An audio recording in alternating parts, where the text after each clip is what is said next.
everyone, this is Kelly from The Truth in Story, and today's video is going to be a little quick and a little bit late in the evening. It's just been one of those days, right? One of those days, but that's okay. So I chose something easy. So I decided to look at some of the cards that I really look for when doing. Now I'm generally doing grand tableaus. I do a lot of 9 cards as well when I'm doing like 3 voices readings and those types of things, and just 9 cards by themselves. But a lot of the times I'm doing grand tableaus. And so what are the cards that I actually really look for and really... It's not that they're my absolute favorite cards of all of the Lenormand cards, but just in terms of reading, I really enjoy working with these particular cards. So that's kind of just random. What are some cards I like to work with in the reading? What do I look for? And I'm not gonna really go in any particular order. Although the Path card. So this is a Path card from my story in Lenormand. The Path card is one of my favorite cards to look for because it does tell us where is there something coming up that there's a big decision that needs to be made, right? What house is that in? What are the cards around it? Because I feel like that's one of those really useful cards that we can work with ourselves and or for people that we're reading for. Because if they've got a big decision coming, you know, let's give a little heads up and let's give a little, can we see what's surrounding that they might need to be aware of. And oftentimes it's in conjunction with this, which I'll talk about in a minute. This is I'm trying to just pull different, like 3 cards or so from other decks, just kind of from my collection. So this is the Path cards from the, oh my goodness, I don't even know what it's called. I think it's called Pixie's Lenormand. So it's based off of Pamela Coleman Smith's artwork. Obviously, she did not make a Lenormand deck. The creator took images from her body of work to create a Lenormand deck, and then these have been trimmed. I trimmed them down. And so this is the Path cards, which I quite like. I do like my Path card to actually show a split in the path, or, you know, a 4-way cross. You know, X marks the spot. It's time to make a decision. We've got to go one way or another. I really do like for that. Even though, again, images don't matter in Lenormand. We can't say that enough. People will say it to you over and over again, like the picture itself doesn't matter. But we all have preferences, right? So the path is the path is the path. Whether it's this or here's a single one. So this one, which is from the vintage Lenormand, is a single road. It's what road are you going to choose? But it is just one road. So whether or not it's one road or it's a path or splitting or it's a 4-way split, whatever it may be, it all means the same thing. But that doesn't mean that we don't have personal preferences, right? And so my personal preference is that it actually shows a decision being made. But I absolutely love this card as well. I think it's really gorgeous. And I still, you know, again, you read it the exact same. There's a time, what road are we going to go down? What is we have to make a decision about, and then when we, you know, stick to it, because this is one road. We're kind of on this road. We've made a decision. We're going to make this decision and stick to it. So we have that. But they all mean the same thing. But again, preference-wise, I like there to be choices. I like that idea of standing at a crossroads and needing to make a decision about which way we go. This is from the Spooktacular Lenormand, and I love it. There's the Emerald City off here. Follow the yellow brick road. Follow the yellow brick road. Follow the yellow brick road. Wherever, what is it? Oh my goodness, that's going to stick in my head. Oh well. We're off to see the wizard, the wonderful Wizard of Oz. He is a whiz of a whiz. If ever a whiz there was, if ever a whiz there was, the Wizard of Oz is one because of the wonderful things he does. I love this card. I love this card. I probably made you all seasick. But I do love this card. So, but what I love about the Path card is that, again, we can actually say, all right, Where is there a big decision coming up? What's going on surrounding it? What do I need to know? So for example, if one of my other favorite cards shows up next to the path, we know, okay, warning, warning, Will Robinson. It's time to put your head on a swivel and pay attention. I'm going to come to this a little bit more, right? But if that's there, we're going to be like, okay, there's a decision to be made and we're going to have to be paying attention. We're going to have to pay attention to details, read the fine print, and perhaps get some advice about that. So that gives me some information. And let's just say here we have the star card over here. So this is a major decision that's going to change our path, right? This is about a bigger path that we're on. This is the following the, our greater destiny kind of thing. So this is important. We need to pay attention to what's going on.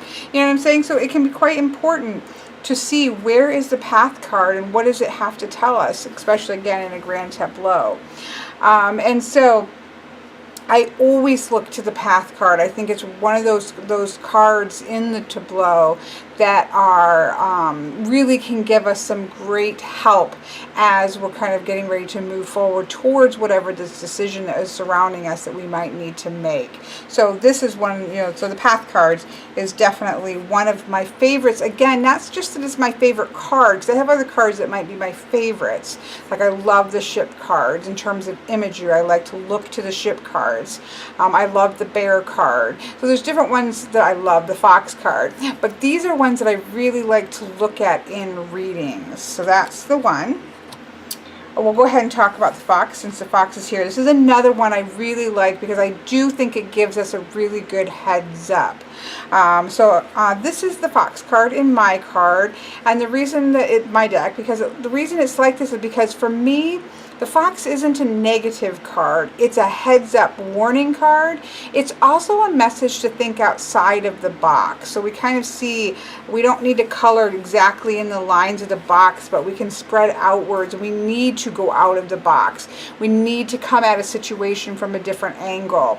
This is also, you've got the red of the fox, a little bit of that. There is a bit of a warning there that says, hey, pay attention. The fox can often refer to somebody, getting advice from somebody that knows better than you. So I always say, okay, if it's a divorce, talk to your lawyer. If you're selling a house, talk to your real estate agent. If you're looking for something in the job market, talk to somebody who knows about that field. But it's that idea of perhaps getting advice that is outside advice, but for your own self, it's really pay attention. So that's an important place to look in the tableau. What do we need to be paying attention to? What do we maybe need to think about another way of doing something and not maybe always going with the normal way of doing it? Here's the fox from the Pixie Lenormand. Here is a fox from the Spooktacular, which is looking quite shysterly. We definitely have a little bit of a trickstery fox going on there. He looks like he's up to something. Pay attention. I'm in the beautiful fox from the vintage Lenormand. This is one of my favorite decks. I really love the images in this deck. So I do really love, in terms of looking at cards, I love it when the fox comes up because it is that sort of whoa, take a breath. It's time to get your head on a swivel. It's time to pay attention to details. It's time to think, how can I come at a situation from slightly left of center kind of card. And that's, to me, important information to give to somebody that I'm doing a reading for. So I really love that. The Tower is also, just in terms of experiential reading, it's one of my favorite cards because it just seems to always come up in important things. And there's many ways that the Tower can mean isolation. The Tower can mean corporation or big corporate, in terms of jobs and things like that. So there's other things going with the Tower. But for me, the Tower is like a combination of the Four of Swords, taking a step back, but it's also a combination of the Four of Swords with the Hanged Man, because it's about getting perspective, getting up into the Tower so that you can see what's going on in front of you. And sometimes it's literally like, okay, here's the Tower, right? That's not a very good one to have in the middle there, but let's say like this, or even like this. So it often comes up in these kind of situations where you're like, okay, you need to get up and get some perspective so that you can see there's a lot of decisions that have to be made, but if you can get up and get some perspective, you can see where it's going. You can see the bigger path of the star card, right? You can see that bigger path if you can get up and get a little bit of perspective, which is going to help you in making those decisions. So it very often literally, like, it says, okay, where can I see, how can I see past whatever's here, which is really cool. If say the mountain, or here, if let's say the mountain card was here, like, okay, get up. Yes, there's obstacles, but let's get up and get some perspective so we can see beyond that to what are these cards over here that are helping you see that, okay, yeah, right now we've got some things, some difficulties. Maybe we can see our way through if we can get up here and get some perspective and get some fresh sight, right? So I really, I find the Tower card to be one of those cards that I've come over time to really look and see, what do I need to get some perspective on? What is the person that I'm reading for needs to get some perspective on? So it's not necessarily, okay, I love towers. Well, I do love towers. I like, you know, fairy tale towers and things of that nature, Rapunzel and everything. But it's more in terms of the reading. I've come just to find this to be a really important card that can give a lot of information. So this is the Tower from my card. I love the texture here. I just think it's really beautiful how the paint worked and kind of moved with the other paint as well. But I just really love that granulation and texture that we find there. And it kind of just gives it almost, I don't know, I kind of feel like this looks like coral reef or something, towers, but it's just, I do like it. I do like it. This is the Tower. I do like those straight Rapunzel towers. This is from Pixie's Lenormand. I do really like those. I love, reminds me of the Tower card in the Tower in the neoclassical tarot, which is just that straight kind of fairy tale tower. You know, there's a damsel in distress up there. Tower card in Lenormand, not like the Tower card in tarot, but I'm just saying, particular with this image. And of course here we have the creepy tower in the Spooktacular with holding the candle holder on either side, and we've got webs and we've got birds up there flying all about in this spooky castle. This deck just makes me very happy. And then I love the tower in the vintage Lenormand because it's just gorgeous. Beautiful, beautiful. Get up there in that tower and you can see through those, you know, the blue sky. You can really see from a long distance away if you can get up there in that tower and take a step back. So I've just found that to be a really useful card to take a look at when doing a reading. And then lastly, the star card.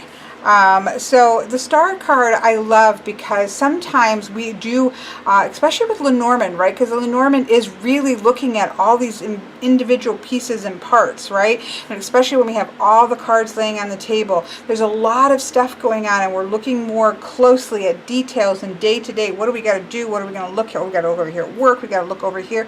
That sometimes we lose the bigger picture. And I think that the star card often gives us that bigger picture of where are we heading. This is where our destiny's heading. And while I don't believe personally in a fixed future, I do believe there are bigger paths that we're on. So we have this wide, bigger path that we are on. And so then our choices and decisions and the way our life goes can move us this way and move us that way. But I do believe that there is a bigger pathway that we're heading on, that we are at our most efficient for following that path that we're meant to be following. This idea of that I beat to death with Joseph Campbell is find your bliss and follow it, right? If you're following your passions, you're always going to be moving in the right direction. And so that's that bigger path. And so I think that the star card very often does remind us of that bigger path. What's going on in the bigger picture? Are we moving in the right direction? Are we off of center? Do we need to kind of do some adjustment there? So I do find it to be one of those in a reading style that really gets in there and let's look at these pieces, let's pull these pieces together. It kind of opens up the reading, and we see sort of this broader path. And so that's one of the reasons I really love it. And I also just visually, in terms of cards that I like in Lenormand, the star card is just one of my favorites. So here's obviously the stars in my Story in Color Lenormand, and here is the beautiful star which is a reminiscence, I'm assuming is taken from the star card in the Rider-Waite-Smith Tarot. I love this star, big star, and then all the little stars around it in the vintage Lenormand. And then here we have, this is a witch on her broom, and she is up in the stars. I think the moon, I thought I saw the moon, but nope, we just see lots and lots of stars. She's riding up in the stars. I love this deck. Have I said that? So yeah, so there you have it. Those would be what I would consider. Again, I love to look at all the cards. Obviously, in a grand tableau, you're really looking at things. But these are cards that I particularly like to look for in a reading because of what they tend to lend to the person, myself, or the person I'm reading for. And so I really enjoy looking at these particular cards. So I hope that that has been helpful or interesting. And I will talk to you guys all tomorrow.